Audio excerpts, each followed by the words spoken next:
স্বাগতম জনাইছো আপোনালোকক মোৰ চেনেলটোলৈ। আজি আপোনালোকক দেখাম মই আহোম যুগৰ এনে কিছুমান ঠাই। আহকচোন তেনেহ'লে পলম নকৰি এতিয়া ভিডিঅ'টোলৈ আগবাঢ়ো।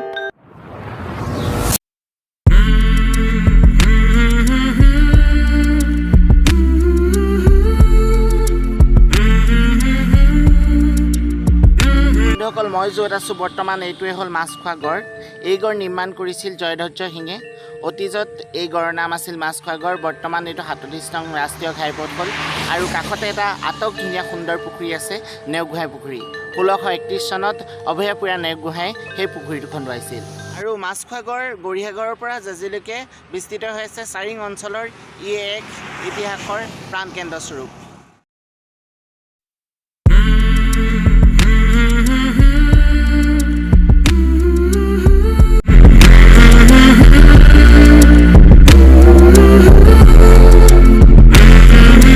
পাৰত আছে আটক ধুনীয়া দুখন বিদ্যা মন্দিৰ। এখন হ'ল ধনিয়াম গগৈ মধ্য ইংৰাজী বিদ্যালয়, এখন হ'ল 82 নং নেওগোহাঁই পুখুৰী LP স্কুল।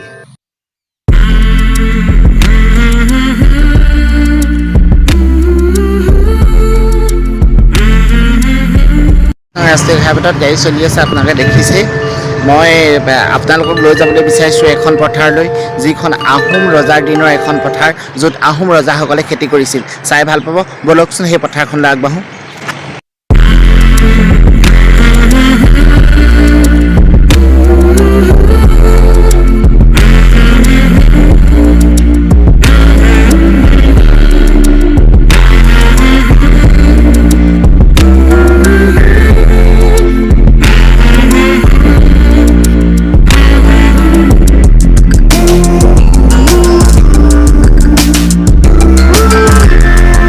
জকাইচুক পথাৰ, য'ত ইতিহাসৰ পাতত আজিও লিপিবদ্ধ হৈ আছে।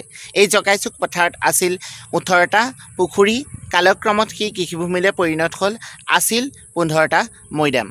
এই জকাইচুক পথাৰৰ কাষেদি এখন নৈ বৈ গৈছে, সেইখন হ'ল দীঘলীজান, খৰখৰীজান আৰু শিঙৰিজান। ঠাইভেদে নাম বেলেগ বেলেগ। কাষতে আছে এখন গাঁও, ফুলপানীচিগা গাঁও, যি ফুলপানীচিগাত আহোম ৰাজত্ব কালত দেউৰী বিহু পাতিছিল। দেউৰীসকলৰ বসবাস আছিল। দেউৰীসকলে বিহু পাতিছিল। এদিন এজন ৰজা অহা কথা আছিল, ৰজাজন নহাত ৰজাজনক আদৰিবলৈ থোৱা মালাডাল সেই ফুলপানীচিগা নৈখনত পেলাই দিছিল, আৰু সেইদিন ধৰি সেই নৈখনৰ নাম হৈছিল খৰখৰীজান।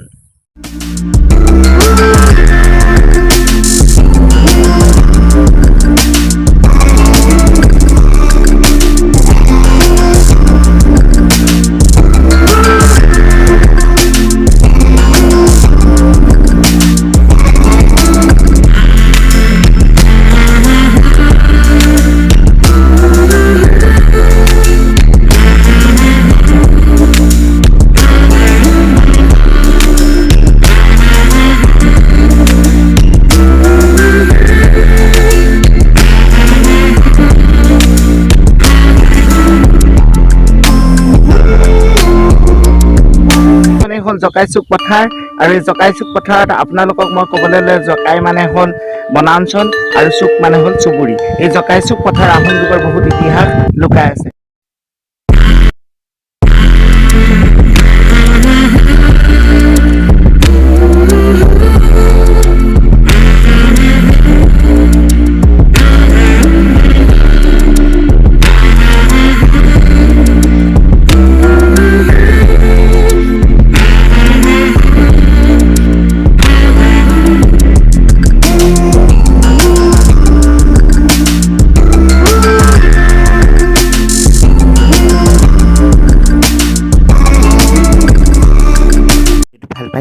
তেন্তে ছাবস্ক্ৰাইব কৰিব, লাইক কৰিব, কমেণ্ট কৰিব আৰু শ্বেয়াৰ কৰিবলৈ নাপাহৰিব।